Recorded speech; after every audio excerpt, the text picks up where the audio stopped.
Shalom. All praise be to Yahweh, Bahashem, Yahweh Shai, Bahashem Rakakodash. Double honors unto the apostles and the elders at Great Millstone who rule well, and salutes unto the Archim that continue to push the word in truth and in sincerity. And this is going to be a quick one, and the title of this one is Be Easygoing Amongst the Brotherhood. For in the day of visitation, we'd want the Lord to be easygoing on you. Now that's quite lengthy, and I'm probably going to have to shorten that title down, but whatever I put up there as a title will be the title, words to that effect. But in full, it's be easygoing amongst one another, for in the day of visitation, you'd want the Lord to be easygoing on you. Okay, now please watch the full video. And if you don't care to, then it doesn't matter, because it's one of those things that can be taken out of context quite easily and quite severely.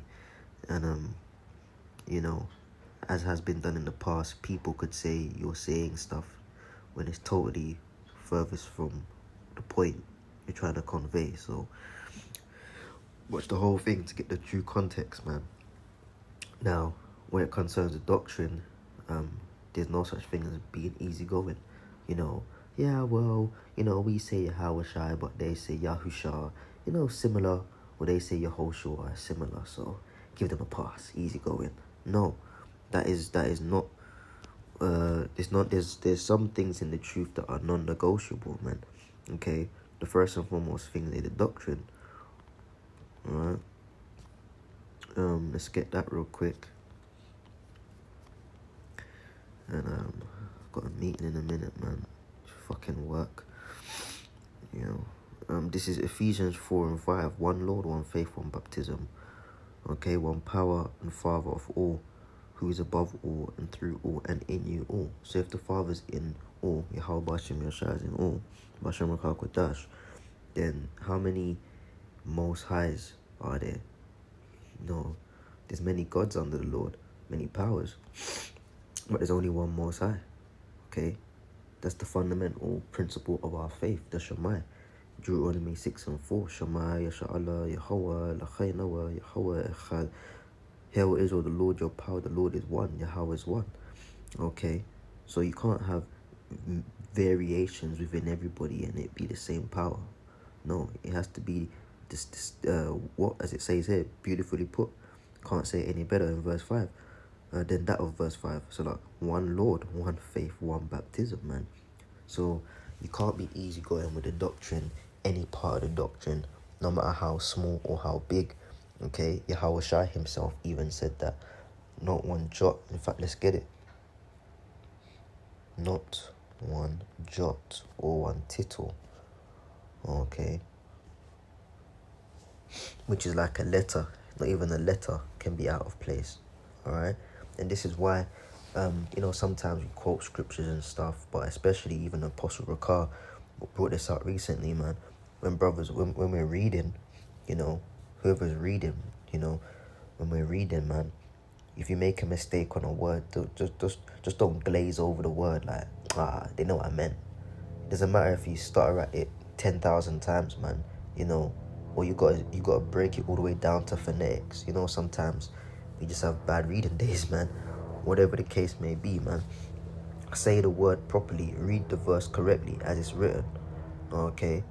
Because changing one thing or saying one thing incorrectly, not only does it take the power out of the verse, but then it can be changed, man. And as the defenders of the gospel, we have the responsibility, given to us by Yahweh Bashem Yashai to properly present his word and his message, man. Okay. So it says, anyway, here, Matthew 5 and 18, for verily I say unto you, till heaven and earth pass, one jot or one tittle shall in no wise pass from the law, till all be fulfilled. Okay, and you got guys that say, well, that's talking about the Torah, it says the law. Well, yes, but it also is the whole scriptures, man. Alright, because there's other prophecies and other things that need to be fulfilled that are, you would say, is part of the Tanakh, the writings, the prophets. Okay, what is known today as the New Testament. Okay, so it's talking about the entirety of the book. All right. So yeah, man. You can't. Yeah, you just gotta clarify that. Being easygoing has nothing and no correlation with the doctrine whatsoever. However, amongst brotherhood, where the word is perfect and two-edged sword, we're not, man. And we're striving for perfection, but we're in flesh, we're in chains of darkness, man. So we go off, we may offend each other from time to time, we may not see eye to eye on certain things or whatever the case may be. Okay, but look, man, when look, it sounds corny, but when two brothers are fighting, or two brothers or whoever don't see eye to eye, and not that this case is going on, but the Spirit just has me speaking about it. When you don't see eye to eye with your brother, it's not you fighting against that brother. Well, it is in the flesh, but spiritually, it shouldn't be you two fighting against each other. It should be you two fighting against the issue. Okay? Well, I don't like that you said this or you did this, man. Okay, but I don't like the way, and that was a reaction because I don't like the way you did. Okay, that's the fight in the flesh. Okay? But then, as mature men of the Lord, which we aspire and hope to be, in the spirit, it should be, well, how do we resolve this? Okay? No, I'm going to fight you over this, but how do we fight together against this issue so that we're not separated as brethren? Okay? And a part of fighting the issue, I might even change the title, man, to something else. We'll see what the Spirit puts. But a part of that fighting together with your brother to resolve issues, right, is being easygoing, man. Yeah, a brother might go off, you might go off, I might go off, and Salakia, do what you can to mend the situation. But there's gonna be a point where you have to be easygoing, man. It's alright. Don't worry about it, man. Don't worry about it. Okay, but you can't be that type of dude that starts talking about that brother to another Akim, or looking at that brother funny, or I don't want him to teach next to me. I don't, all that bullshit, man.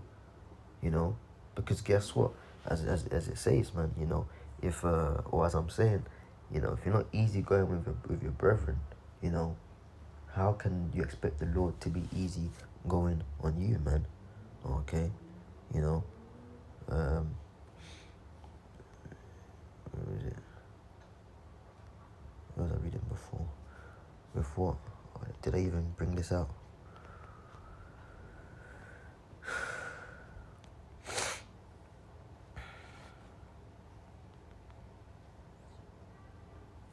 Matthew 7, verse 2. For with what judgment you judge, ye shall be judged, and with what measure you meet, it shall be measured to you again. So if you are merciful to your brethren, forgiving to your brethren, understanding with your brethren, easygoing with your brethren, what's the Lord saying? In the time of judgment, which we're in the time of visitation, which we're just now in, the Lord will be easygoing on you, man. Okay, yeah, he forgave that brother. He just forgot about it, man. Or you may ask a brother to do something that's not up to standard, whatever the case may be. You may, advise the brother, but you don't fucking tear him down.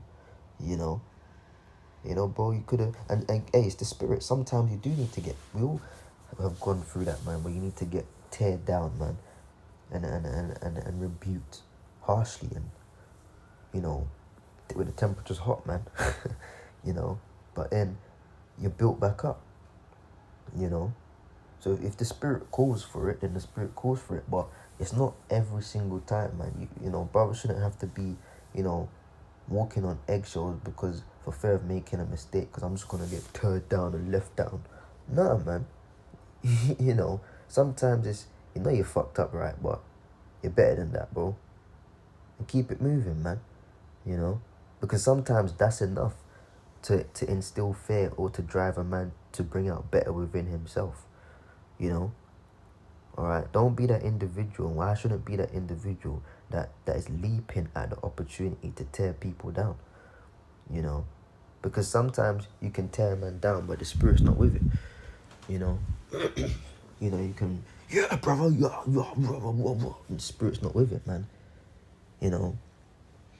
Okay, you just sought that opportunity. You're an opportunist, man. You're upset. Your woman's probably not giving you none. Right? You just can't get none out there. Your job's taking the piss as they do, stressing you out. The struggles of life are just getting to you, and that's your outlet. Nah, man, control yourself, bro. And I speak to myself first and foremost, man. Control yourself. Because if you get onto a man the wrong way, and it's the spirit's not with it, then you're offending one of the Lord's little ones, man. Okay? As I said, if the spirit is with a rebuke that is harsh and heavy and hot, all right, then, hey, that's what's needed for the time. But if it's just an emotional outbreak, lash out, whatever you want to call it, whatever the hell it is, man, just a bitch outlash, all right, guess what, man?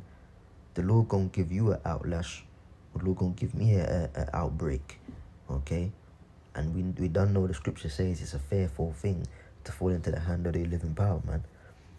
Okay, it's clearly there. How you judge and how you deal, that's how the Lord's gonna deal with you. And with what measure you meet, it shall be measured unto you. So if you're just known for being this strict, overly severe tyrant type, if a brother steps on your toe by accident at the camp, you're going off because you're suppressing the spirit, man. You took me out the zone. You kind of stepped on me and stupid shit, man. Just fucking stupid shit. You breathe too heavily around a brother and he's questioning, oh, maybe the Lord's not dealing with you. What the fuck, man? Okay, you keep measuring like that. Because guess what? It says it shall be measured to you again, man. So we have to be mindful, man. We have to be mindful how we deal with one another. Because the way we deal with one another, in matters of judgment and mercy and peace and trying to rectify things, how sad would it be? How sad would it be when your house shy comes back? He ain't trying to rectify nothing with you, man. He's actually saying, away from me, I never knew thee. That's what the Lord's going to say to a group of people, man. Away from me, I never knew thee. In today's lingo, who the fuck is this guy? Get him out of here. Salah, inside joke. Get him out of here now. No, but for real though. Away from me, I never knew thee, man. So we don't want to be like that, man. We don't want to be that group. So we gotta be mindful, man. When brothers are going through things, it's for you to fight against the situation together, not fight against each other, man. And like I said, there's no situation that's going on right now as to why I'm making this video. It's just the spirit. The thought came to me. It's just the spirit, man. Brothers are to fight against the situation together, not fight each other, man. Everyone here is everyone trying to get beamed up, but then you're fighting a bro. So what are you gonna do? Isolation in a chariot? Yeah, I'm just gonna stand on this side. Yeah, yeah, he made it as well. Yeah, alright, fine. I'm not gonna celebrate with him. I'm not gonna salute that guy. I'm not gonna be happy for him. I'm just gonna stand over here, innit, next to this angel and these archeum. You can stay over there. Nah, man. Nah. The scripture says, and I saw New Jerusalem. In fact, let me get that and close on this. I saw New Jerusalem. And this is the importance of words. A lot of people don't even know what Jerusalem means, man. Yerushalayim. Okay. Revelation 21:2. And I, John, saw the holy city, New Yerushalayim, coming down from the Most High of heaven, prepared as a bride adorned for her husband. Christians paint pictures of an actual floating fucking city with like buildings and shit. No. What's New Jerusalem? The elect coming back out of the chariots after the smoke is cleared from the destruction, man. Okay? Coming back down on the earth. to start the process of building the kingdom and enslaving the elites and things of that nature, and going around the world and cleaning things up and starting all over again. Okay? Part of Yahushua hitting that kainos, that reset button, is what?